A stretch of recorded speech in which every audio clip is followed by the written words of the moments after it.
Screenagers, welcome back to another edition of the Canon podcast, the only movie podcast providing you with the most essential movies watch list. We have another great episode for you today. I am joined by two of my good friends, two great contributors to Screen Age Wasteland, part of the Saw community. First up, we've got Mr. Sailor Monsoon. He is back and he's ready to roll. Also with us today, we've got Bob. Big Bob is in the building for his first appearance on the Canon. Bob, welcome. How are you doing today, sir? I'm glad to be here and excited to be talking about this great movie with you guys. Hell yeah. Sailor, welcome back. How are you doing, my good friend? I'm doing fantastic, and I'm just itching to jump into the big pool that is Alien. Amazing. I love it. Well, my dudes, thank you for joining. We've got a lot to talk about for this movie, so I think we should just jump right in. Let's talk some Alien. It's going to be a good time. For this episode, I decided to rewatch Alien. I rewatched it today. I have the 4K Blu-ray disc copy of it, so I was excited to pop that bad boy in. I didn't realize when I bought this Blu-ray that there are two versions of the movie on. There's the original theatrical cut, and there's also a 2023 director's cut, which I did not know existed. And it's also weird because I'm pretty sure I bought this Blu-ray in 2022, so I'm not quite sure what happened there. So that's kind of the first question that I wanted to ask you guys. Did you know that there was a director's cut? And if so, have you seen it? Yeah. Actually, that's the one that I tend to watch actually, because my first experience with Alien actually was with the novelization, because I was too young to see it when it came out, but apparently not too young to read about it. So I read that first, and I read that book to death. And because Alan Dean Foster wrote the novelization from the original screenplay, it has scenes in it, including the primary scene that's in the director's cut with Dallas being found all cocooned up is part of the novel. So when I actually first saw Alien for the first time, I was like, wait a minute, where is this scene? Yeah. And I tend to watch the director's cut version whenever possible. Interesting. I also didn't know about the novelization of the movie. That sounds pretty dope. So, how many times had you read the novel version before you had seen the movie for the first time? And like, how old were you maybe when you first saw the movie, if you remember? Oh, I actually didn't see the movie until I was a teenager. And I'm not exactly sure how I managed to miss it, like on HBO or whatever it might have been in. I wasn't allowed to watch it until I could rent movies myself. And so like the very first movie that I rented. Money. Yeah, exactly. And so the very first movie I rented was Evil Dead, but I'm pretty sure Alien was in that first batch of tapes as well. Nice. So, and I read that book. So the version I have right now sitting right next to me is a hardcover book club edition. But the paperback version I probably read, I don't know, 24, 25 times when I was a kid. That's something like that, because it's only 128 pages or something, so I could read it in a couple of days easy. That's sweet. Sailor, I got to ask you the same question. Were you aware of this director's cut? I know we got into it deep in our first episode of the Canon, talking about Blade Runner and all of the different cuts of that, but were you aware of the Alien director's cut? Yes, if Ridley Scott's name is attached, you know there's going to be a director's cut.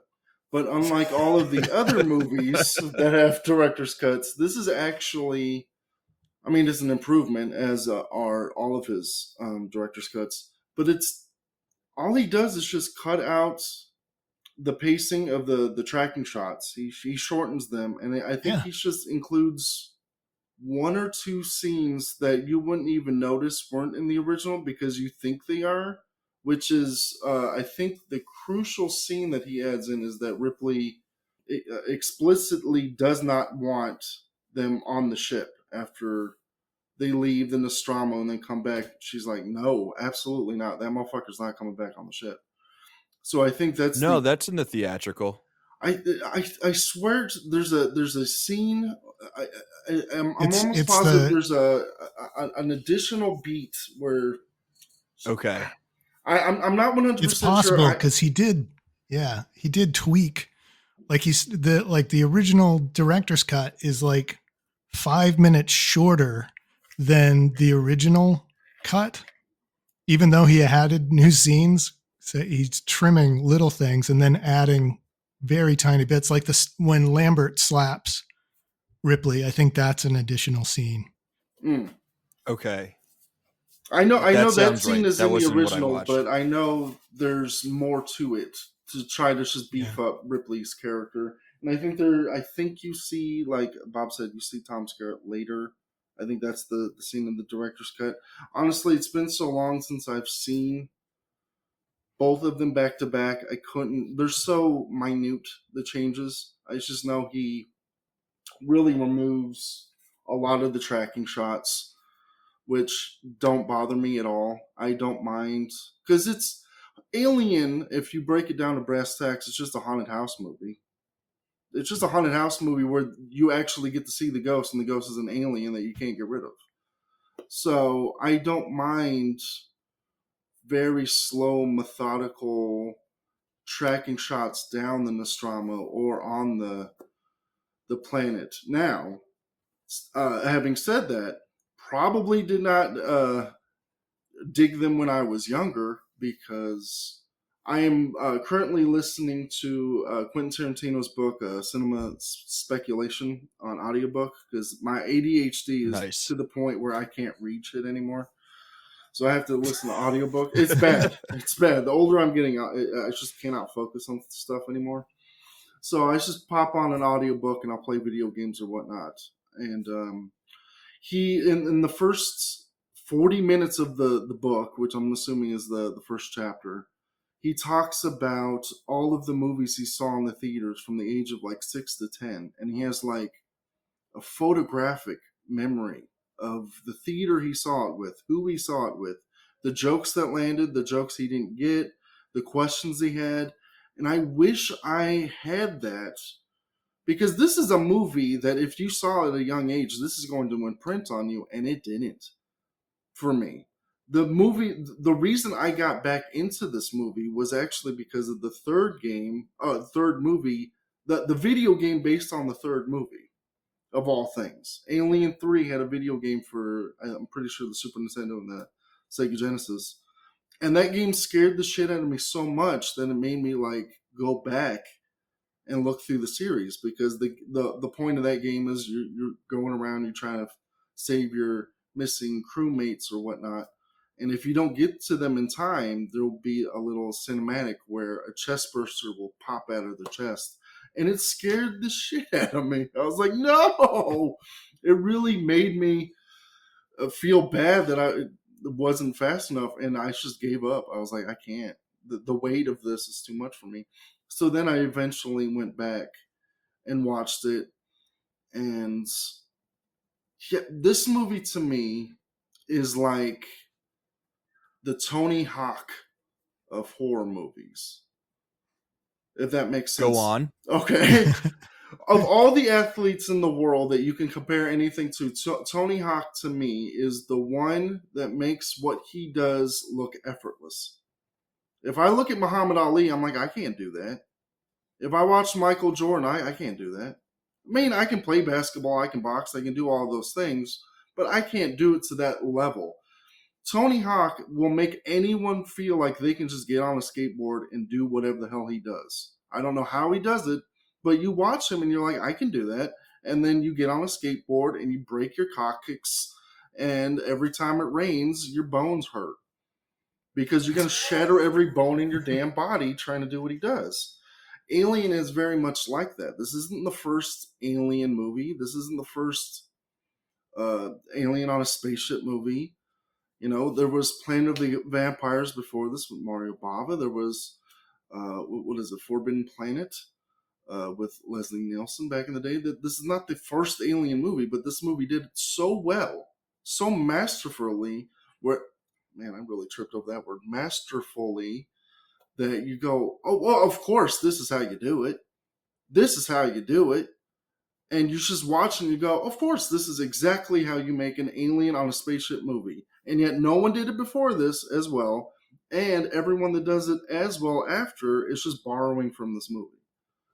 So I really look at this movie and I go, man, we take for granted how good certain movies are because they just pull off what they do so effortlessly. Again, like Tony Hawk, that I'm just when you remove this from the canon and you remove it from the pedestal and you just remove it from the context of what it did for cinema and you just look at it for what it is, you're like, this is beat for beat one of the great movies of all time. Like one of the greatest movies of all time. Scene for scene, pound for pound. It's One of the masterful. best skateboarders of all time. You It know is what? one- I it's- dig the. I would love to see Ripley and the alien, try to do a 900 on a half pipe like Tony Hawk. I mean, Your move, Ridley Scott. Your move. Don't tempt him because he'll do it, and then they'll do because I know there's a skateboard moves that invoke the imagery of Christ. So don't tell Ridley because that's what it'll be. Seeing as how this is where this franchise ended up, but we're not going to get into all that. But No, I just think when you look at this movie, and it because they, unlike Blade Runner, which is a masterpiece, but like we said in that episode, it's an accidental masterpiece where Ridley Scott, every decision he made on that movie seems like it was an accidental, brilliant decision on his part, where you're like, that probably you did the wrong thing, but you did it right, so then it works somehow. But on this movie, every single decision was right, and you can tell that they made all of the right decisions. Like, why don't they just kill the alien? Yeah. Oh, it's got acid blood, and it'll eat through the ship, and then they'll all die. So you can't shoot it. So you can maybe burn it, but you can't get that close because it'll kill you. So like the level of care that they put, because there's many people that put their hands on this, the screenplay, and we'll probably get into that later, but the fact that they just worked it and workshopped it, because every version of this movie from its inception till now probably would have been a good movie. Even the John Frankenheimer version where he's like, how about we shave an orangutan and that'll be our alien? And you're like, what the fuck are you talking about? That's a true story, by the way. That's somebody's idea, and it's not the worst idea I've ever heard, because a shaved orangutan sounds terrifying. It does sound terrifying. But thank God somebody's like, how about we just hire that weirdo who draws a lot of dick monsters? How about we get him to create the monster? And again, it's just every idea was the best and right idea. Like everyone was on point. The fact that they added more women to the script, because originally it was supposed to be all men, again, brilliant. Like it's just, again, the casting, most of these were all unknowns. I don't. Harry Dean Stanton probably was maybe the biggest name. Probably, I don't know, because I know the rest of them were pretty much unknowns. But it's just, again. But I've been talking too long, so I'm just gonna throw it back to Bob. No, you've been saying all wonderful stuff, and sorry, Bob, we are going to throw it to you. Oh well, but is there anything specifically that Sailor touched on that you want to sort of piggyback on? Well, I actually wanted to hear what your first experience was with with the movie as well. So I can't remember specifically my first viewing of this movie. I feel like I must have watched it at some point in either when I was in middle school or high school, when I was just sort of, getting into my movie fandom and sort of doing like what the purpose of this show is like going through all of the essential movies that you like need to watch if you want to be a movie fan. So I'm sure when I was going through that phase, I watched Alien, and I'm sure I was like, wow, this movie is super cool, but like I didn't fully connect with it at that point. The first like time I really remember watching Alien was in college. I took a and this is kind of funny because Bob, we were talking about this before we started recording. I took a horror film class, Oh and wow. uh I have like historically not been someone who is into horror movies. Like I scare very easily, but as a, film student in school, I decided that I like needed to know about horror movies, so I decided to take this class. But anyway, we watched Alien in the class as, an obvious example of like the sci-fi horror sort of like genre mashup. And I remember falling in love with it, and like I remember like all of the readings that we did about the movie were super interesting to me. And I think this might be a good sort of like jumping off point for our next part of the conversation. But we read a lot about sort of like theories of like abject horror, and things like horror sort of involving the body and bodily fluids and bodily functions, and the grotesque nature of bodies, and like the sexual parts of our bodies, and sort of just like how Alien is really playing with all of those things. And I thought that that was like some of the most fascinating stuff that I had ever read and then like watched in a movie. So from there, I don't know if that's something that you guys necessarily pick up on when you're watching this movie, or if there are sort of other themes or, underlying sort of like issues that you think are being addressed in this movie. And But Bob, we can it's kick it to you. sure, yeah. It's weird because of course Ridley Scott's like, I didn't put any subtext in this movie. It's just I just wanted to make a monster movie as best as I could, and to scare the living crap out of the people that viewed it. But you can't watch the movie and not see, I sometimes wonder if David Cronenberg saw this when he Mm. was just starting his career and thought, yes, Hell yeah. this is the kind of shit I want to talk about. Pardon the Imagine swearing there, his but version. Oof. yeah. Well, I mean, you've still got a movie where essentially a man gets raped and impregnated, and a child bursts out of him, killing him. Which for men, pregnancy is like this weird alchemy that happens. We don't have any understanding of it, and it's kind of a terrifying thing. It's a life form that's growing inside you, and it comes out, and it's fully a living thing. And so this movie like plays on that men's fears of that sort of uh, activity. And then the alien itself is, its head is a phallic shape, and it has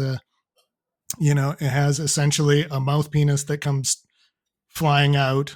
So if you want to examine it on that level, there's plenty of stuff in there. And of course, you can't see Giger's work without seeing the kind of erotic nature of those designs either, to the point where the executives on the movie didn't even want his stuff to be allowed in the film. Like he sent, I think the story is he sent some designs to the Dan O'Bannon, who was a advisor as well as the screenwriter, and it got held up in customs because they were like, this stuff is so sick, we can't allow it through customs. And he had to actually like go and no, this is for a movie, and bring it That's in. amazing. That's Yeah. wild. So and because my brain just does random bizarre stuff, and I was reading this, but Giger got involved because of Jodorowsky's Dune, which he worked on with Dan O'Bannon, and that's when Dan O'Bannon had actually seen his stuff. So when Dune got dumped, they ran out of money essentially, and everybody went their separate ways. O'Bannon kept Giger's work in his head, and when they finally got Alien off the ground, he was like, "This guy, this is the guy." So, and that's just, we started off on the psychosexual stuff, and I've just randomly gone off into nothingness. So perhaps it would be a good idea if Sailor jumped on. And Jumped on Yes. the penis monsters. I got it. yes, that's Yeah. exactly where I Jump was on all the going. Thank phallic you. stuff, please. I mean, Please, if Sailor. you bring up Jodorowsky's Dune, I could talk about that forever. I didn't think that was going to come I'm up in sure the you could. conversation, but that's 100%. This is born from the bones of the greatest movie that never was made. And if you want to see more of that, watch Steven Scarlatta's documentary. It's amazing. But so, I mean, technically, Jodorowsky has to get a little bit of credit for this because he was the first one that was like, you know, who would make great alien designs and whatnot? This weirdo H.R. Giger. I always want to say Giger. Me But too. he didn't hire him to do any aliens, just the spaceships and whatnot. But yeah, the Dan O'Bannon stuff, and because who is actually, because I know Dan O'Bannon wrote it with another partner, but I know Shusett, Walter, I think yeah, is. Shusitz, and then I almost positive didn't Walter Hill come Yeah, in and Walter like Hill fix and it? David, one of the other producers whose name escapes me at the David Geiler, Mm. and Walter Hill rewrote it and rewrote it and rewrote it, and in the end, they like the big contribution that they brought to the screenplay was Ash as an android, which is a great. I mean, that's a fantastic addition to the screenplay for sure, but everything else was cosmetic enough that the Writers Guild was like, no, we're giving screenplay credit to Dan O'Bannon. Who Ash is an probably? incredible. Oh, go ahead. I was going to say Ash is an incredible addition, and I do want to circle back to him a bit later. But yeah, Sailor, sorry to cut you off. Well, I was just gonna say that I know a lot of people say Walter Hill was probably the one who saved this movie, and he might have. I don't know. I haven't read both scripts. I don't know who did what. All I'm saying is you can't discredit or throw away the work Dan O'Bannon has done, because basically this is just taking that weird volleyball section of John Carpenter's movie and just blowing that up to 90 minutes. Dark Star, right? Dark Star. The worst part of that movie is like, you know what though? About we do something with this. We do something with this. And plus he wrote, actually I was gonna give him credit for Dead and Buried, but I don't even think he wrote that one. So never mind. Oh, he wrote Return of the Living Dead. So Yeah. I mean, you got to give him that. You got to give him that. So it doesn't matter who wrote it, how many people wrote it. At the end of the day, what matters is the screenplay that we have now, and what we have now is a bunch of masterpieces. It's so few movies have as many iconic moments and as iconic characters, because again you go back further on down the movies that inspired this, the science fiction movies. The captain was like Leslie Nielsen. He was very stoic, and he's like, all right man, this is what we got to do. And then the crew of Planet of the Vampires, again I'm going to keep going back to that one, again more stoic characters who are all assessing the situations and whatnot. In this movie we have Ripley arguing against Tom Skerritt's character, Dallas, and she's like, "No, we're not doing this. We're absolutely not doing. There's conflict. They're roughnecks because that's what the future would. That's who would be in the future of space travel. It wouldn't be any different than it is now. I mean, Oh yeah, absolutely. Harry Dean Stanton, and Yaphet Kotto's entire character arc is we just want to get paid more money. That's it. That's Right. Okay. That's their back and Let's forth. That's everything that's going on for them, which I love, which adds in more It's character. amazing. Sailor, can we sort of use this to jump off on another point of conversation that I wanted to bring up with you guys? Oh, And I wanted absolutely. some of your guys' thoughts on. So I mentioned before that the first time I watched this was through the lens of that film class, and talking about the body and grotesque and all of that good stuff. But one of my good friends who I adore, I love talking about movies with him. He's one of the, for me in my personal life, he's one of the best people to just like sit around and like chop it up about movies about. I feel like everyone needs someone like that in their life. But all this is besides the point. He sort of opened my eyes to another great reading of this movie. In his Letterboxd review, he said that Alien is the greatest nightmare of labor, essentially in cinema.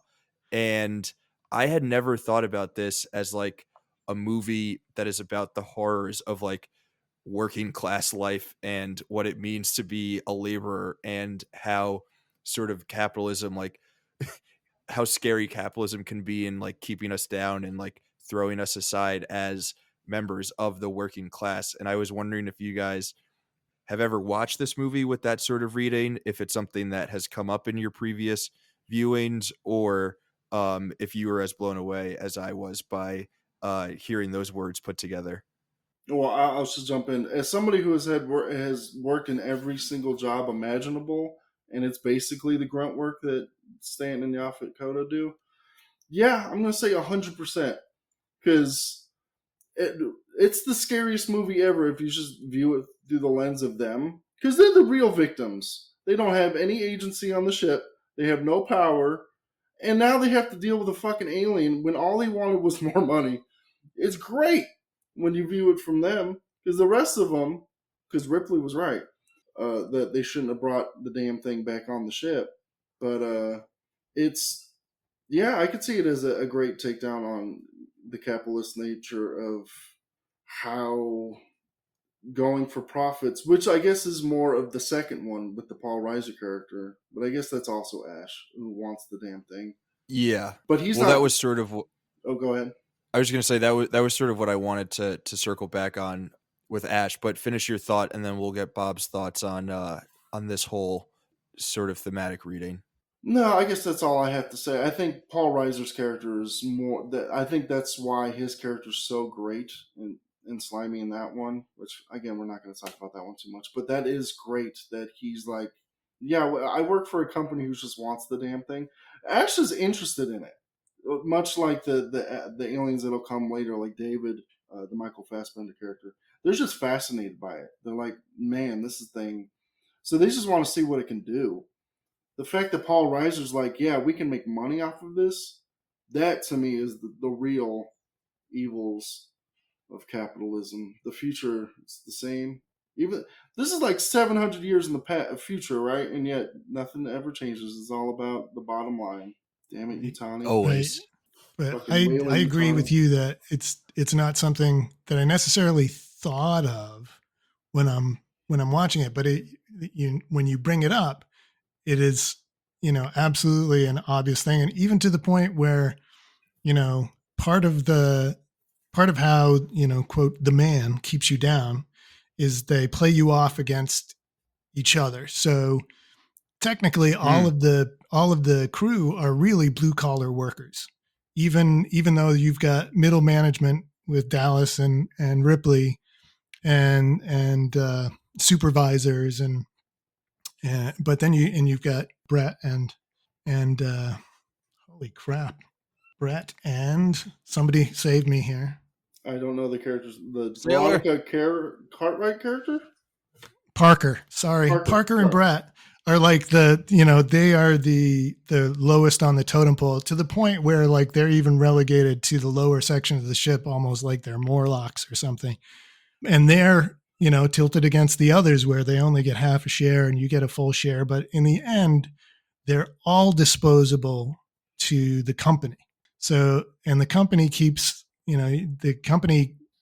by keeping them pitted against each other, prevents them from really being effective against the machinations of the company, which take place in the personage of Ash. So yeah, absolutely. I think you could have a lot of fun digging into that aspect of the film. And as Sailor was saying, it continues on into the next film where that sort of dichotomy between in that one, it's not just the company versus blue collar workers, but it's the company versus it's a company versus the military versus civilians versus the company, and so on and so forth. So yeah, on that level, it's a really interesting read, and kudos to your friend for bringing that up. Big shout out to Fernando for giving us that realization. But Bob, I really like what you're saying about, well, not like what you're saying, but I think that's a really interesting point of sort of the man in a way to keep everyone down is to sort of like split them up and have them sort of fight within their group instead of, I guess what would be for them to band together, sort of like a symbolic or metaphorical version of them, like forming a labor union that can then push back up against the man. And then, the crucial scene of Ripley, telling them not to let who is it that gets attacked, Gain. to not Kane. to not let him to not let him back on the ship, because it might be a danger to everyone else.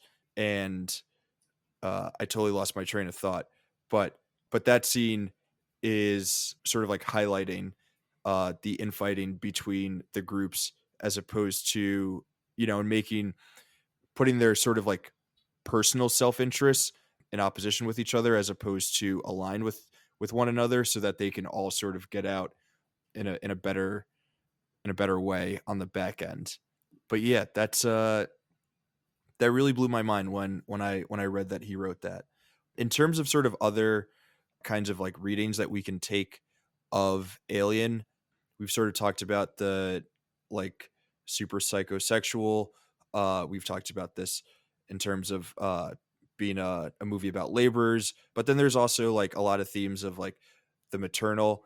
And Bob, I think you touched on this with the birthing scene at the Last Supper, but just in terms of like the ship being called Mother and the movie starting with them waking up from this deep sleep in like a womb like room. Do you guys have anything more on that? And Sailor, I'll kick it to you first for that one.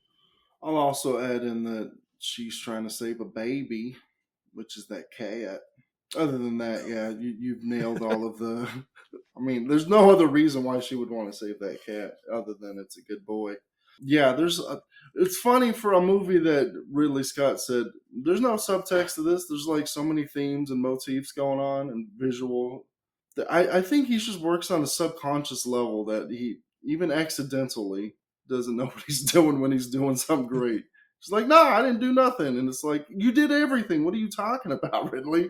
There's so much in this movie. What are you talking about? But Bob can talk to this more because I know he loves talking about babies. Yeah.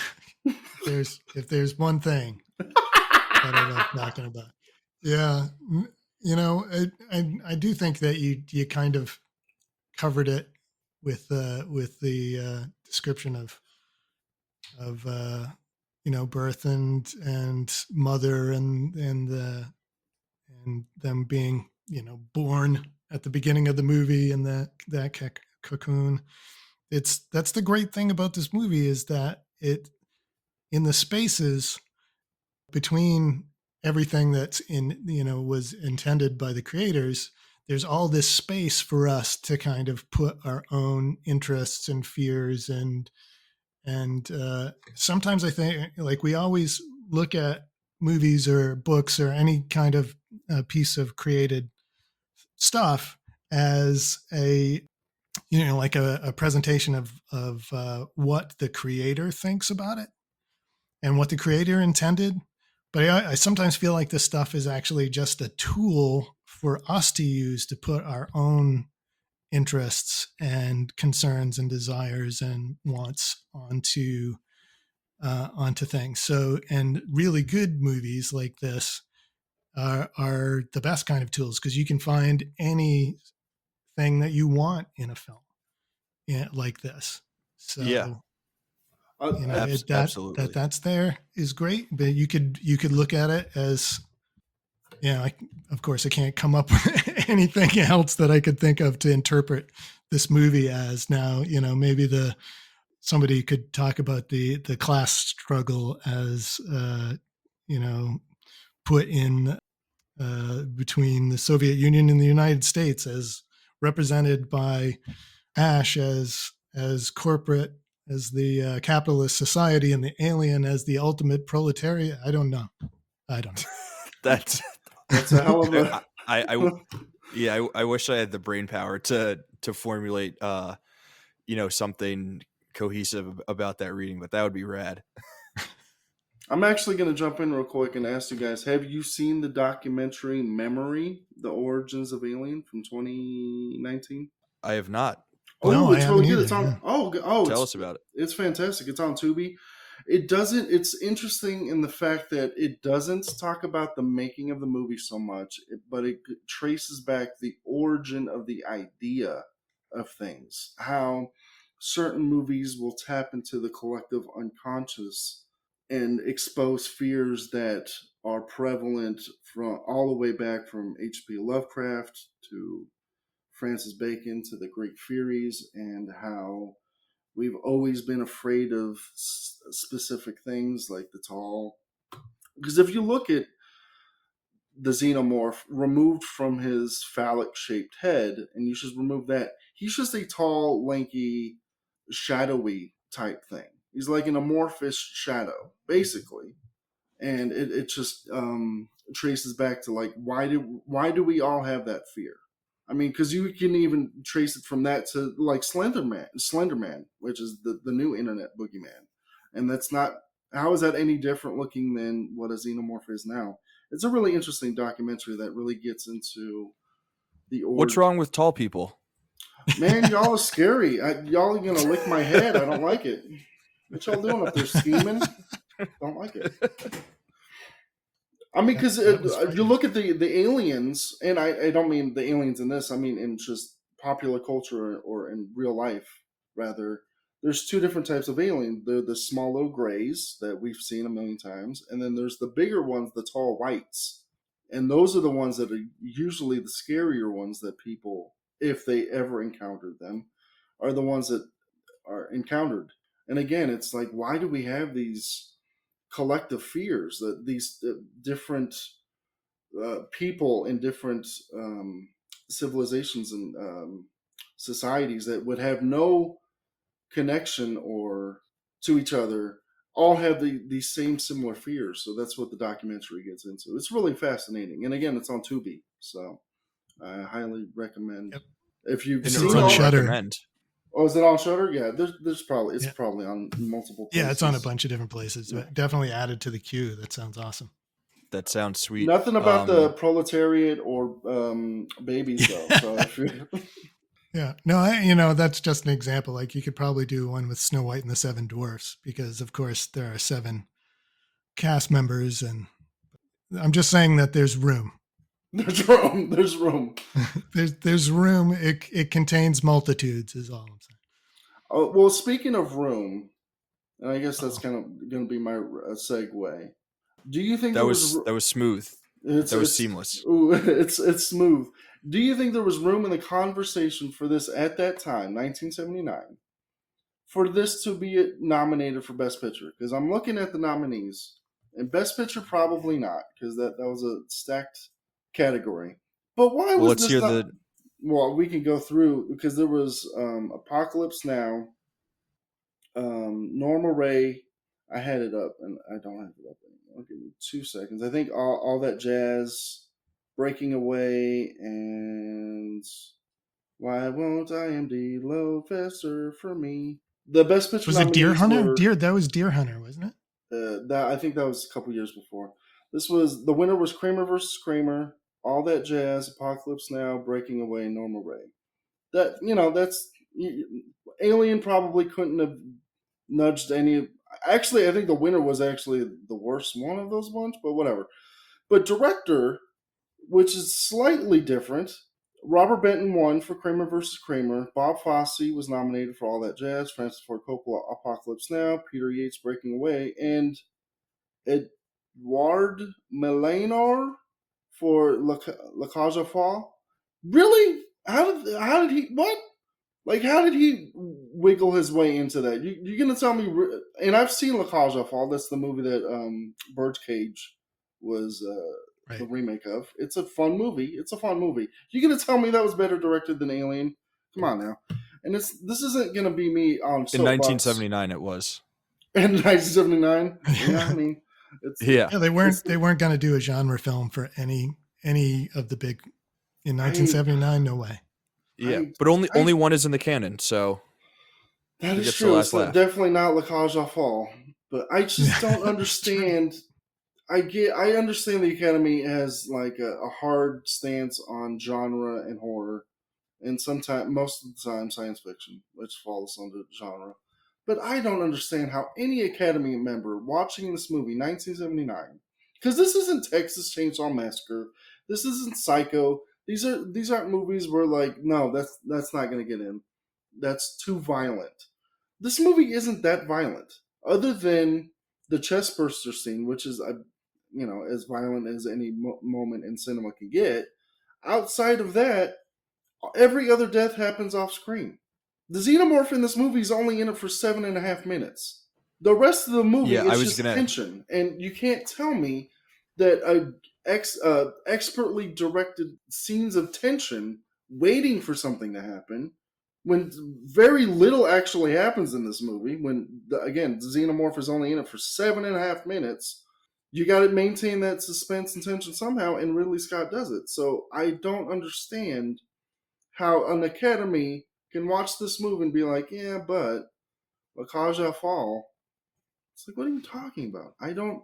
That's okay. The Academy got it wrong, but the good news is Screen Age Wasteland never gets it wrong. They So never get it wrong. we Never. should just, we can Well, pat my ourselves on the question. back for Well, that. I was going to turn that What's into your a question question? and not just me griping.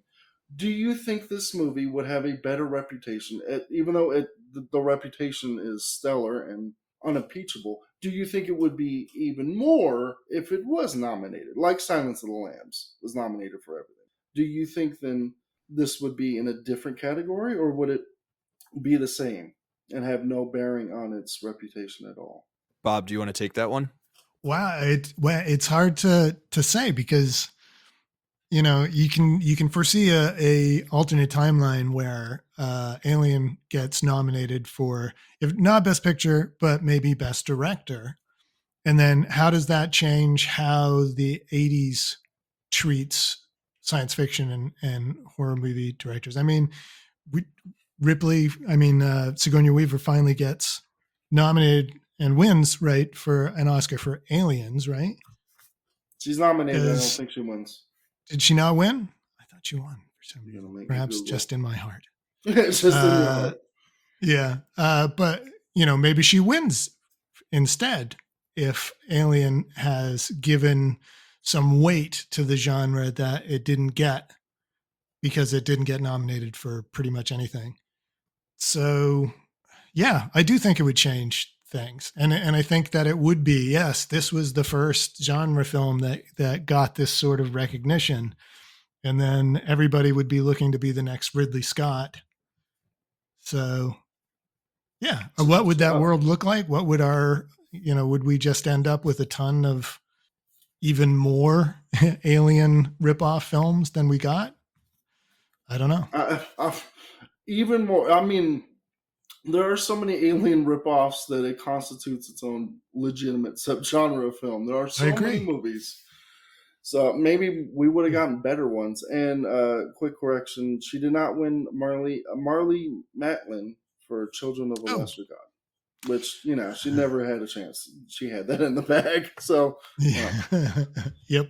but the fact that she was nominated in a sci-fi action movie, I mean, I have to get hats off to the Academy. At least she recognized what she was doing. So I don't know why you didn't recognize what anyone else was. Two people were nominated for this movie, of course, set design and costuming, I believe, but that was it. And I would have guessed at least screenplay, yeah, but nothing. Yeah, none of what the the hell big do I know? two nominations. Now this was a great year, a banner year for cinema, but I just don't know how you look at this movie and just see what the hell Ridley Scott was And able to do.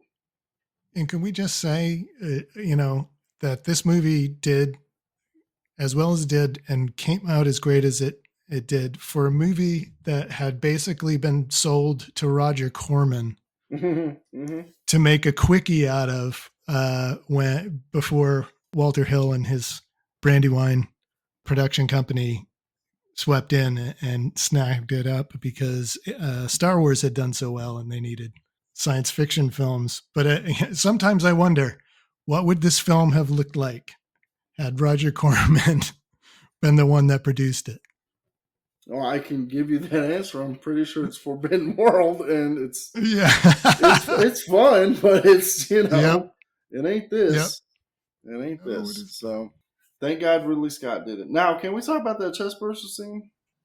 Sailor, you read my mind. I was gonna take us there. I wanted to ask if either of you guys knew if on the website if we had a write up for that scene from Alien. And those of you who aren't familiar, on Screen Age Wasteland, there's a nice series that we do. I believe the name is That Scene from X Movie, and basically what happens there is one of our contributors will just write some lovely words about a particular scene in a particular movie.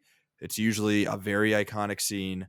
When you're talking about iconic scenes, it's sort of hard to not mention the chest burster scene from Alien. It's got to be up there. So I don't know if either of you guys know if we have that up there. If not, someone's got to call Duke and we got to change that immediately. I'm looking through the archives and I'm not seeing it. And doesn't look like it. Yeah. Oh man. But yeah, talk to me about the scene. What do you guys think of it? Just all of it. Is there a better directed scene in the history of cinema than this? And I know I talk a lot in hyperbolic statements. Everything is I would say all of Josh Trank's Fantastic Four. But besides that, no. From the moments where they start eating food and it's going around slowly and there's just talking and there's no alarms raised yet. You're not thinking of a jump scare. They're just hanging out. They're just chilling. And then all of a sudden, John Hurt is like, oopsie poopsie, my stomach hurts. And then Veronica Cartwright gives you everything. She's the one person we haven't talked about yet because we've mentioned all the other characters because she usually gets short shrift when people talk about this movie because she's barely in it. She doesn't really do anything except she sells that effect better than anyone who could ever sell anything ever. She sells that so well. And I know they say like, oh, they didn't know. Of course they knew something was going to happen. You had like 40 people under that table with squibs and shit.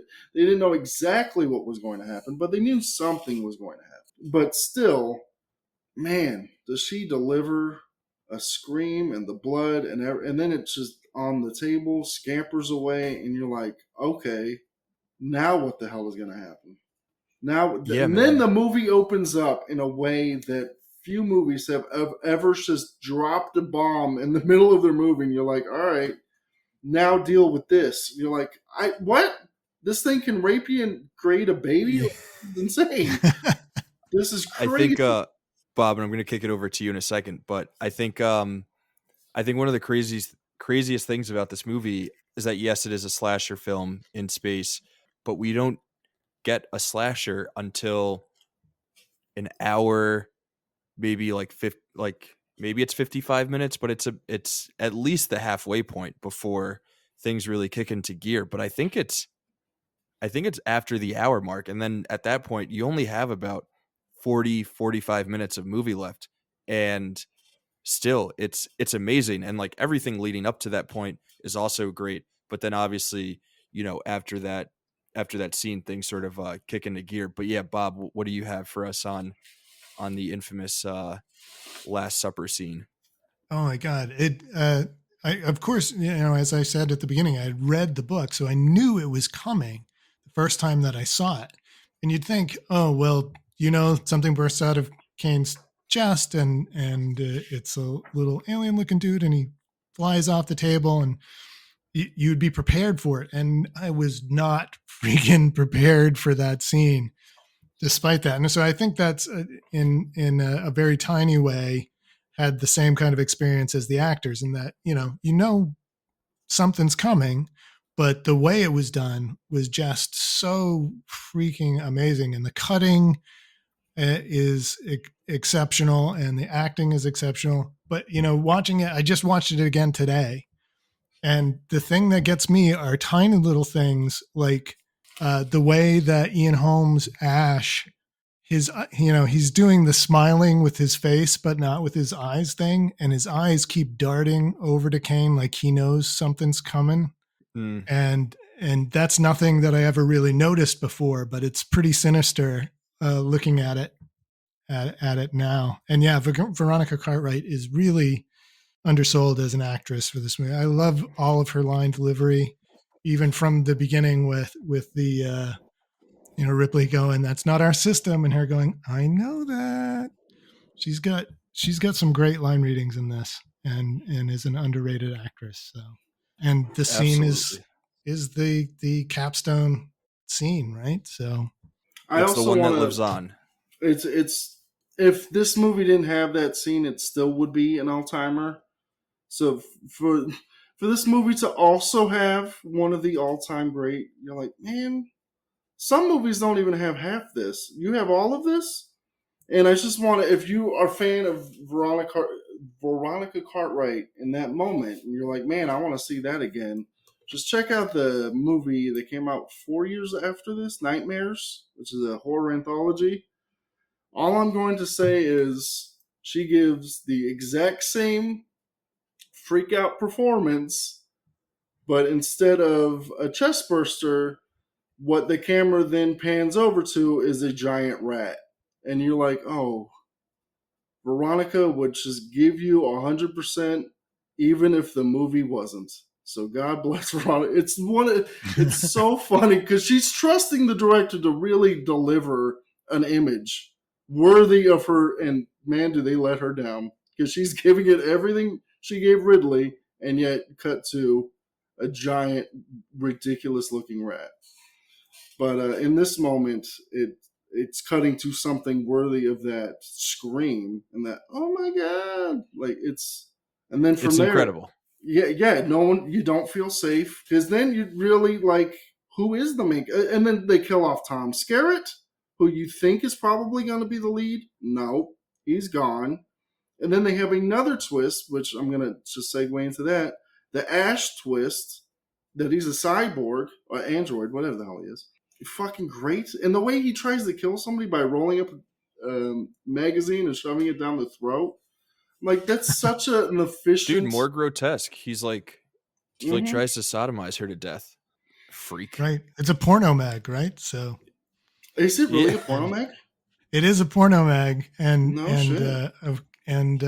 Scott has said that, of course, Ash has no functioning parts, so this is the closest he can come to an actual sexual experience, is Oh my trying God. to rape Ridley with a magazine. So this entire movie, the real enemy is rape. You did it, Ridley. No wonder he was like, Yeah. yeah, I didn't put any subtext in. It's like, this the rapiest movie? The hell are you talking about, Ridley? Rape not good.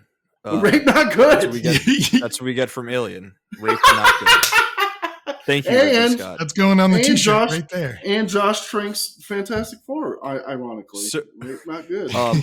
I do have in my notes, is this the best movie tagline ever? In space, no one can hear you scream. I wonder how the history of this movie would have changed if the tagline was rape not good. Rape. Alien coming this summer. Rape not good. Rape not good. And I mean, the That's entire marketing is great. The poster where it's just like that, not even the egg, but just the splitting, and you're like, I don't even know what I'm looking at here. And it's just minimalist. That one tagline, and that's it. That was enough for people to go, yeah, Yeah. I'm going to go see this. and And nowadays, you there's just have floating heads, and it's just like, man, back in the day, they tried without even looking like they tried. Like Tony Hawk, again, the patron saint of Tony this Hawk. podcast, I guess. I was actually just looking. I have that Alien Vault book that Voyager Press put out several years back, and one of the sections that has some of the like the test posters that they were putting together and the test taglines, and yeah, they're not particularly too good. They're just full of things like, please listen, mankind, you have so little time. Like that's the Ooh, not tagline. nearly as good. Nope. Mm-mm. Nope. Yeah. So Um, and yeah, they're all awful. In That space, no they one can hear dumped you. all that and got to the genius tagline that they do have is yet another one of those serendipitous things that led to the best choice. yeah. It was beautiful. I do want to go back to the twist that Sailor was talking about, where we find out that Ash is a android robot, artificial life form being of some sort. And watching this movie today, both today as we were recording, but also today in the year 2023 of our Lord and Savior, sort of thinking about an AI being the sort of a antagonist in the movie feels like perfectly fitting, especially when that AI being is working on behalf of the corporation to get this alien back to them for whatever sort of capitalist purposes they have for the alien, and seeing the actual spacecraft and the crew members rather as being expendable, like the real humans who are on the ship are sort of being overrun by AI. Furthermore, I was thinking about the writer strike that happened today, where when this episode is released, the Writers Guild will have just gone on strike. And just like thinking about sort of how all of that stuff like ties in, and like why that strike is happening, and the threat that like artificial intelligence poses to the movie industry and just like industries as a whole in terms of removing laborers, and where Ash fits into all of that. For me, it just made that twist, obviously knowing that it was coming, having seen this a bunch of times, but it made that whole dynamic and subplot just so much more interesting. I don't know if that's a weird tangent that you guys weren't feeling, but yeah. Yeah. All No, it's tangents are valid. yeah. That's what I have to say about that. I didn't think of it today, even though I had seen the news. But as a sometimes artist, the whole AI thing has been in the forefront of my brain as well. It's a little less for me with the movie, just because while Ash is an android, or sometimes Scott will actually say that he's a replicant. He's It's not a all Blade Runner. replacement. Yeah, exactly. He's not a replacement in the same way that what we're dealing with today. He's I think he's more an actual representative of the emotionless, soulless corporation that really isn't human in that sense. But again, uh, Alien is large, and it would be interesting to see trying to interpret it from this standpoint today, with what happened today and what's going on with AI art and writing and that. Yeah. I just thought it was an interesting time to be for us to be talking about this movie, considering, what's going on in the world around us. Um Before we get to recommendations and everything, I want us to talk a little bit about Ripley. I know we have, it's impossible to talk about this movie without mentioning her, but I do want to focus some time on her and Sigourney Weaver and just like what the character means to this movie. Um, so I have a question for you guys. Ripley, legendary character or iconic character? Go. Depends on which movie you're talking about. Oh, Is she wow. because she does not like Han Solo? I do not think she becomes an iconic character until the sequel. She's great in this Interesting. movie, but she's not Mm-hmm. iconic. And I think Okay. it's. I will say that she's important to cinema, making her a woman, 100% important. But is she iconic? No. Second one, absolutely. She comes out. I wanted to say ball swinging, but that's not the correct term for Ripley. But the fact that James Cameron comes out ball swinging, the fact that James Can't see me Cameron shaking my head, but I'm shaking my head. gave her something to do in the second one more than just arguing with Dallas and making her basically she's just another final girl in this is basically all she is. A great final girl, no question, one of the best of all time. But I do not think she's iconic or legendary if there was no sequels.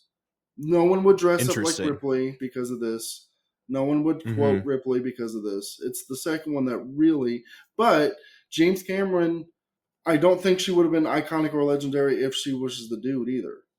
So James Cameron was really lucky that Scott did all the heavy lifting for him, and then he was like, "I'm just going to give her something to do."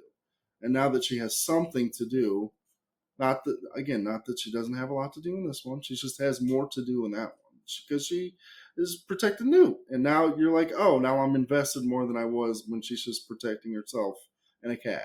Because now everyone else is dead because they're dumb and they didn't listen to her. Now this one, again, still not listening to her. That's kind of her entire character arc is Yeah, nobody bit of a listens to through the line woman and everyone dies. because of it. What is, yeah, 3 movies that she shows up in. I'm not going to count Resurrection. Because we need the T-shirt, the WWRD. What would Ripley do? Because as my wife has said the first time we watched the movie together, like if people just did what Ripley said when she said it, none of this shit would happen. 100%. Yep, 100%. Bob, where That's do you probably stand on the? Okay, go ahead.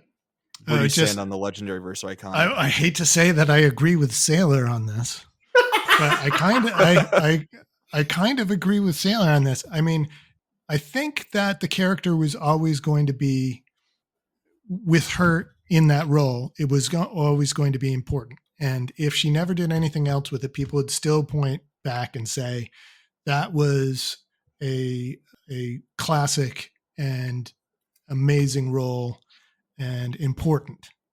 But I agree that it was a character that I'm one of those people that is all about the hero's journey sort of things. And usually I'm the hero discovered stories are my favorite sorts of stories. And then the hero defined stories are usually the most boring parts of the stories for me. When origin stories are exciting, and then follow-up stories tend not to be as exciting to me.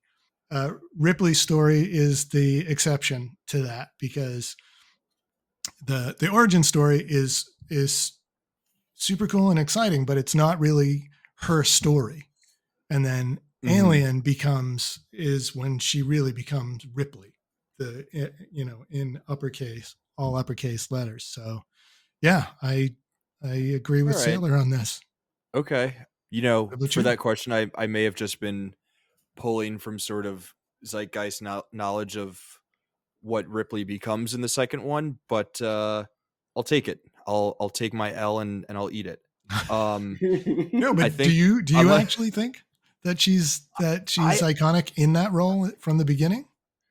So here's the thing. And this is going to be a tough admission, and we don't need to talk any more about it, but I have only seen like half of Aliens. I didn't totally love it. I need to rewatch it. So I'm really only familiar with Ripley in this version or in this movie, and I do love her as a character and sort of the journey that she goes on. I do think that she has, from a filmmaker's perspective, I think she has a lot of agency, even though her peers within the movie don't necessarily see her as having that. And I do think that I would lean legendary in this movie. Once I finish Aliens, I'm sure I'll be more in the iconic boat for her in that movie. Well, But huge follow up cool. because we can't just drop this. Is that the only other Alien movie you've seen? well, I was going to take that into, I think, a last question before Okay, we go get ahead. into recommendations. So I feel like it's tough to talk about Alien without talking about the franchise or the series as a whole in a larger context. listener, for your purposes and for your knowledge, Aliens is also in the canon, so there will be at some point down the road there will be a full episode dedicated to that movie. But then in terms of the other ones, what is it? Is there an Alien Resurrection, or am I totally making that up? Yeah, Yeah, that's the But then there's you fourth got one. you've got Prometheus and Covenant and all of those. So if you guys just want to do like a couple of minutes, couple of seconds, your thoughts on sort of the franchise as a whole, where you think the other movies sort of hold up, and really try to limit the aliens talk, just because there will be another episode about that.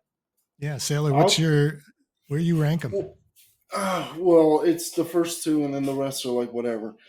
To me, Alien to me was, I mean, it is what it is. I like the fact that they kept getting interesting directors for each one. Ridley Scott, James Cameron, the third one, David Fincher, then the cat Jean Pierre Jeunet. I think that's how you pronounce City his of Lost name. Children guy is all like. Yes. Then Ridley Scott came back, and I think that's one of the huge miscalculations of this franchise, bringing him back to answer all of the questions that weren't answered in this. Like, what is that big thing on that planet that they land on? Like, what is that thing? And I'm like, I don't need to know. I Who have is that no guy? Exactly. I have no interest in learning any more than that. I don't need an answer to this. I liked when movies would present a question and it would just be like, all right. And you're like, oh, no answer? Great. Fantastic. Like, The Thing is a perfect example of you go into that other base and it's all fucked up and you're like, what the hell happened here? And then, of course, a prequel had to come around and be like, oh, this is exactly what happened. That's how I feel about Prometheus, where and here's the thing I like Prometheus.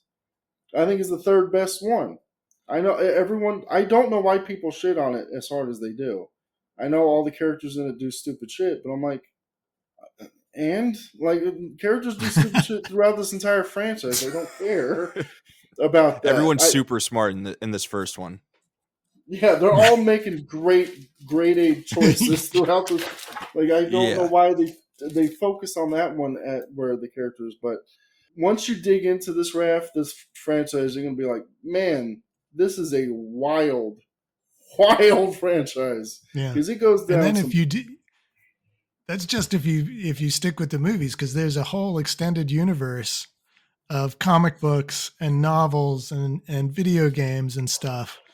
And I sometimes think that that's one of the reasons why people came down so hard on Prometheus, because for a couple of decades there was this expanded universe of alternate stories, some of them featuring some of the same characters, and people started to get attached to their version of what the alien universe looked like. And then Ridley Scott was like, yeah, screw all you guys, I'm going to do my own crap. And so I Seems to think be a that was theme some of it. in Ridley's older age, but what are you gonna do? Yeah, taking over franchises that he has no earthly reason to have anything to do with, and then add more Jesus stuff to it. So you're not excited about Gladiator 2, I take it. If they were making Christ Killer, that fucking script that was wild, yeah, I'd be like, hell yeah, because that script is bananas. No, he's not doing that script, so I have no interest. Where Maximus keeps getting resurrected as soldiers throughout history, and one of them killed Jesus or something. Like that script is so bananas that of course they were never going to make it. And this one is like, oh, but what if he had a son or something? It's like, what are you talking about? I am no. Well, dudes, I know we didn't cover everything, but we covered a lot of stuff. We Oh, hit some I am so interesting sorry to ground. interrupt you, Raf. I just because I just saw it and it just occurred to me uh, Hmm. out of the extra expanded stuff. If you guys ever get a chance and you haven't, Heavy Metal did an adaptation of the Alien movie back in 1979, and if you ever get a chance to pick it up, it's well worth a look. It was done by Archie Goodwin and Walter Simonson, and it's considered one of the best comic adaptations. Oh, I nice. just want to highly recommend it. So We're getting a a lot of unofficial recommends on the front end of this episode. I know it's cheating. Well, I guess not at the front end, but just before the recommendation section, which is sort of cheating, but not really. I've enjoyed this conversation so much that I'll overlook all of the cheating that you guys have done for recommendations. But all that being said, again, we weren't able to talk about everything. I'm sure there's a lot of stuff that we've missed. If there are specific items that you, listener, want to mention to us about Alien, feel free to hit us up. You can comment on this podcast on Spotify. You can leave us a review where you talk about everything that we missed or everything that you loved. You can chat with us in the comment section of the Screen Age Wasteland website. You can DM us on Twitter. You can tweet at us on Twitter. All of that good stuff. We want to hear from you. But all that being said, we've had a great conversation about Alien. It's been an absolute blast. I think we definitely got to a whole lot of good stuff, even though we didn't get to everything. But now it is time for everyone's favorite part of the episode. We're on to our recommendations. 3 recommendations for Alien. Bob, I want you to kick us off. And then Sailor, and then me, and we'll go around the room. All right, sounds good. So I think the first recommendation I got to make is a film recommendation. It's not really, you can't, because we can't use Aliens. Aliens is part of the canon. And that would be the default, of course. You start looking for other films, and honestly, horror films set in space, good ones, are really few and far between. So this is one of my favorite of that genre. Came out in 1997, I think. It's Paul W.S. Anderson's Event Horizon. That's nice. It's more Lovecraftian, and there's no distinct alien monster. If anything, the ship itself, Event Horizon, is the monster. But I just dig that you've got the disparate crew that has to deal with a rising threat and get picked off one by one as the film goes along. And it's in my opinion the best Paul W.S. Anderson film. I know that's not saying a huge amount. It but, sure isn't. And it's got some great visuals. Event Horizon is a great pick. And great mood. So if you haven't seen it, and I know you don't really like horror films, Raph, so this might be one to skip because there's quite a bit more gore in this than there is it's in Hellraiser Alien. in space, basically. Yep. I'm it's been on my radar. I think it's something that I want to check out eventually. But yeah, that's a great kickoff to our recommendations. Sailor, what's your first one? I don't want to step on anyone's recommendations. Can you all hear me? Yeah. Oh, okay. Absolutely. Are you talking to us or are you talking to our listeners? Y'all can hear me out there in Radio Land? Okay. I was just making sure. I don't want to step on anybody's recommendations. I don't know if you guys are going to pick the video game Alien Isolation. If you guys are, I'm not going to. Okay, it's great. Nope. People should check it out. It's the best Alien thing since Aliens. But that's not what I'm going to pick. I'm going to pick a different Alien video game. Well, because I didn't know if it's one of the most obvious things somebody can recommend, so I didn't know if you guys were going to pick it. But it's so good. It's a great. But game. I'm going to go with because my English is great. The 1993 game Alien vs Predator on the arcade. It is so awesome. It's so great. It's so great that I didn't realize that was multiple games.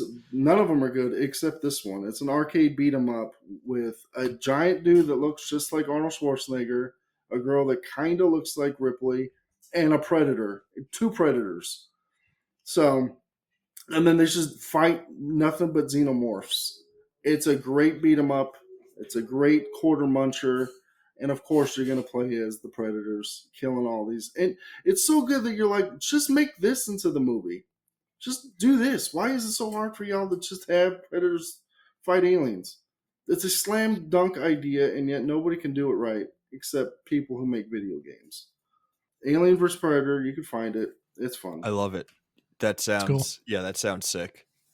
All right, for my first recommend, I think I'm going to go with a book. So this book, I read it like maybe a year and a half ago. As I was reading it, I would sort of describe the vibe as like Alien meets Starship Troopers. It's about a crew on a ship where they're off in some distant space land fighting these like giant lizard things for no apparent reason. So that's where you get the Starship Troopers sort of vibe. But then the ship itself is in a way an antagonist. The way that I wouldn't say that Mother in Alien is an antagonist, but sort of what Mother represents as being again a vessel of the corporations that are doing all this evil to our crew in this movie, but sort of similar vibes in the book that I'm recommending. These ships are made by these giant corporations. The ships sort of have a set idea and plan of what they're going to do, and the crew is really just there to for the sake of being there. They're expendable. They're not really treated as real human lives with real value. All this to say, my first recommend is Providence by, I believe the author's name is Max Berry. It's a good, fun, short little sci-fi read. If you guys haven't read it, I would recommend checking it out. It's a breeze and it's a lot of fun. Yeah, definitely going to check Yeah, that that's out. on my Sounds cool. list. Cool, Bob. What do you got next? All right. So my next film is actually I consider it an unofficial part of the Alien franchise in that it has, mainly blue collar characters, a really substantially used universe, and a corporation, a careless corporation pitted against the common guy sort of thing. It's only missing aliens.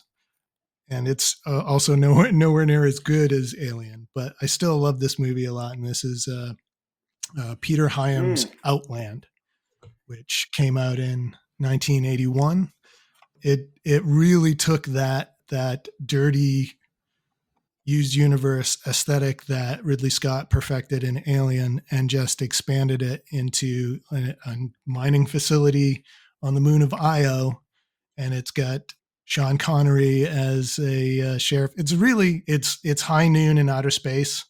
It's more of a western, but I feel like the corporation and the characters feel very similar to the characters in Alien. So in my mind, this is a little bit closer to home, but set in the same universe. I actually almost Nice. I dig mentioned it. this when I was talking about the Roughnecks. This is such a good movie. Awesome. I have to add it to my watch list. It's a great thing about this show. I get so many recommendations, and I'm sure so many of our listeners feel the same way. Sweet, Bob, or no, Bob, you just went Yeah. Sailor. I'm I'm going with What an do you got alien next? movie that's a little bit off the beaten path, a little bit different than you would expect Hmm. watching this, and then But we expect the unexpected from you, so it is yeah, in a way I'm expected. trying to stay That's within true. brand. I'm still trying to stick with sci-fi and alien movies, but this one flew under a lot of radars. Some people saw it, some people didn't. But if you didn't catch it, The Vast of Night from 2019 is still on Oh Amazon. It's a yeah. great little movie set in New Mexico in the 1950s, where these two kids, and when I say kids, they're like, what would you say, 14, 15, 16, something like that, who are work, Yeah. yeah, Yeah. early Early high high school. school in this little small town in New Mexico, and they work at this switchboard, I believe, and one of them hears a noise that they can't Yep. quite identify, and they're like, "What the hell is that? Where's it coming from?" And they're trying to figure out where it's coming from, and one of them was like, "It's probably aliens." And then they start interviewing people, and they're all telling them stories of, "Oh, I was abducted when I was a little girl," and you're like, "What the hell is going on here?" So it's a slow little movie that where you're just watching people listen to sounds, and it's the most captivating thing I've seen in years. I love it. I know that sounds like the most boring thing, just watching people go, "What is that sound? What is this?" And then they rewind it, and then they listen to it again. But it's a great little movie that It slipped through some radars. Vast of Night, 2019. It's great. Yeah, I agree with Nice. you. That's a really, really cool little movie. I've heard good things about it. That has certainly been on my radar as something to watch, but now it will move a little bit higher up the watch list. So for my next recommendation, I'm gonna go with just another sort of standard. Well, not, I guess not standard, but I'm gonna go with another great sci-fi horror, you know, genre crossing, mixing film. One of my favorite movies within that subgenre, and just probably one of my favorite movies, ever made. I think a lot of people really love it. I also think it's a movie that, while there are a lot of people who really adore it, there are also a lot of people who don't have it on their radar, despite how great it is. I'm going with Invasion of the Body Snatchers, the version from the 70s. I freaking love that movie. Yeah, that's fantastic. Would you It's an believe me excellent if I choice. said I've never seen the original? I still never seen the 50s one. Really? The so the two movies are really cool. The 50s one is obviously great, and I think the 70s one is doing, it's like it's in conversation with the original one in a really cool way that a lot of remakes aren't necessarily, which is, I think, one of the reasons why it sort of like stands out in terms of, great sci-fi horror movies I of all heard Bob time. in the back. Really? Yeah, and But you Veronica Cartwright's She in that sure movie is. too, right? So Oh Yeah. yeah. And she has another freak out Nice. moment Another at the end. connection. It's great. I feel like the reason I put off the that's right. 50s one for so long is because I feel like I've already seen it through osmosis because I've seen so many clips of it. But Right. eventually I will sit down and watch it. Mhm. I know I You will should still watch eventually. it. Yeah. Yeah, I know you like some of those I 50s don't know why I haven't sci-fi just sat down and just watched it films. because I feel like I have. That's why I haven't. But that 70s one, Philip Kaufman directs the hell out of that movie. It's a damn good movie. Hell yeah. Bob, what's your final recommend? All right, so I'm going to go off the reservation a little bit with this next recommendation because I actually play role playing games. I actually have a regular Dungeons and Dragons game on Sunday nights, I love it. and recently one of the guys in the group decided they wanted to run a game by a company called Modifius, which is the licensed Alien role playing game. And we've Awesome. played it. We played it twice now. With the first game, we were just it was basically Alien, where we were all roughnecks on a ship and things go awry. And then we just played another game where we were all colonial Marines, and guess what? Oh, Things go awry. never. And it's been a blast. It's just been so much fun, and the game system actually really helps promote this feeling of growing panic and action. And it's if you at all like role playing and role playing games, even if you just want to read a really well written role playing game with lots of background about the universe that the Alien is set in. Yeah, the Alien role playing game is well worth a look. So. Awesome. That that sounds rad. That's a great recommend. I'm happy I'm happy we had you on for this episode so that you could bring that into all of our lives. Just bringing the nerd. That's all I'm here for. That's what we need. That's what we all need. Well, Bob's Sailor, what's bringing the your nerd, and I'm what's your bringing the final recommend? gross. Because if you want body horror, because this movie taps in on, we talked about a lot. It's Rape No Good. Well, if you want the best Rape No Good from an alien movie, you're not going to find better than Extra from 1982. It's one of my absolute favorite movies of all time. And I don't know how to. All I can say is a little boy's dad gets abducted by aliens, and 2 years later, he comes back in a way that I cannot describe. You're just going to have to see it to believe it. Let's just say somebody gives birth. He comes back, and he wants his son back, and his son has magical powers that are inexplicable, and he can make little clown toys come alive, and there's soldiers and like soldier toy. There's so much going on in this movie. I can't even unpack it. Extra. You gotta see it to believe it. I've never heard of this, but that was quite the sales pitch. It's Wow. this is the thing that gets me about lots of things get me about Extra, but one of the things that gets me is that in Alien they were talking about when they were trying to decide what to do for Alien. One of the things they did was bring in a contortionist. They were going to have them like turn upside down and walk backward, and then have the alien head on like the butt of the actor, sort of thing. And they decided to go with Giger instead. Thank God. But Extro decided that was a perfect idea. And one of the alien designs is basically that, is a contortionist walking backwards with the head Here's the turned around thing. backwards. So. I was sold And before. it's I'm super super effective. sold now. I know we're kind of like joking on it, but it's actually a really effectively creepy looking alien. You only see it for a split second, but yeah, it's. I mean, I'm joking with this pick, but not really. I do legitimately love this movie, but you're not the same. Well, I mean, whatever you think the alien looks like in your mind, it's probably better looking than that. Because it sounds ridiculous when you say a contortionist walking backwards. It works because you don't see it move, so it's just sitting there on the side of the road, and you're like, "What in the fuck is that?" It looks like a giant shaved rat. It's wild. You're not gonna forget this movie. It's horrifying. That's all I'm gonna say. Yeah, that's cool. I won't be able to sleep tonight, but I will have to check out this movie. I love it. For my final recommend, I'm gonna go with something that is maybe not as troubling as Sailors, not as cool as Bob's either, but again, something that feels relevant to the times that we're in right now, specifically this week with the writer's strike. So you can all tell this is something that's very much on my mind right now. My final recommend is Dan O'Bannon's Guide to Screenplay Structure. It's not a book that I've read, but it's something that's been on my radar.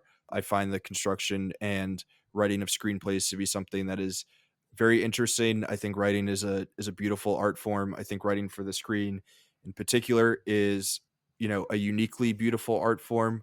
And I think that we should always continue to value that. I think writers should be paid for the work that they do and should not be screwed over by corporate overlords who think that they can spreadsheet their way to good movies. Good movies don't happen without the people who are creating the actual art. So with all that being said, join me in checking out Dan O'Bannon's Guide to Screenplay Structure. He's one of the people who wrote Alien, and screenplays are important. So there you go. Yeah, that's awesome. I didn't know that he'd written that, so I definitely will check that out. All right, before we wrap up, let's just do one quick summary of all of our recommendations, and then we'll say our final goodbyes. We'll go in the same order. Sounds good. So my recommendations start with Event Horizon. As Sailor said, it's Hellraiser in space. My second pick was Outland. I feel like it's unofficially part of the Alien universe, just without the alien. And finally, the Alien role-playing game by Modifius, if you want to be your own Ripley or Newt, if that's your sort of thing. My picks are Alien vs. Predator, the arcade game from 1993, Vast of Night from 2019, and Extro, the movie you'll never forget from 1982. Don't watch the sequels. Thank you for that clarification. The third one is, they're both forgettable as fuck, but that first one, oof, that should be in the canon. I love it. I don't think that ever has a chance of getting it. Yeah, because no one's seen it. Y'all watch and be like, oh, let's change the rules. Extra. 100%. All the Oscars. Retroactively. Extra. A movie my recommendations 0 stars to. Extra. My recommendations are the novel Providence by Max Berry, 1978's Invasion of the Body Snatchers, and Dan O'Bannon's Guide to Screenplay Structure. Guys, we did it. Another great episode in the books. Alien, we talked about it, and it was awesome. Before we leave, do either of you have any articles or anything coming up on the website that you want people to be on the lookout for? So, Not a you can damn have something. thing. Not a We got damn a thing. top 50 Muppets coming up. If y'all interested That's in true. that, Muppets next month. Who doesn't love Muppets? When I say next month, I believe it's June. We are going to rank. Well, not rank. We're doing the top 50 A24 movies. We are doing the top 100 greatest 80s movie moments here coming up shortly. So we got a lot of things coming down the pike, but just get ready for top 50 Muppet movies. We could do a top 50 extra movie moments, but you know, the world ain't ready. We'll get to I'm that in for eventually. it. I actually used to do a column for Screen Age called Fear Flashback on Fridays. It's been about a year since I did that regularly, but I am hoping to start that back up again starting in June. So if all works out, I should be doing horror movie reviews for Screen Age again, starting next month. Lovely. Yeah, it's May already. First week of May, I've got movies to stream. We go through some cool movies that you can check out on Netflix, HBO Max, Prime Video, Hulu, and Disney Plus. So that'll be coming in the next couple of days. Next week on the Canon, I know it was promised maybe a month ago or so, but we will finally be getting our Yojimbo episode out to you all for all of the Kurosawa fans out there. And beyond that, we'll have more great episodes for you.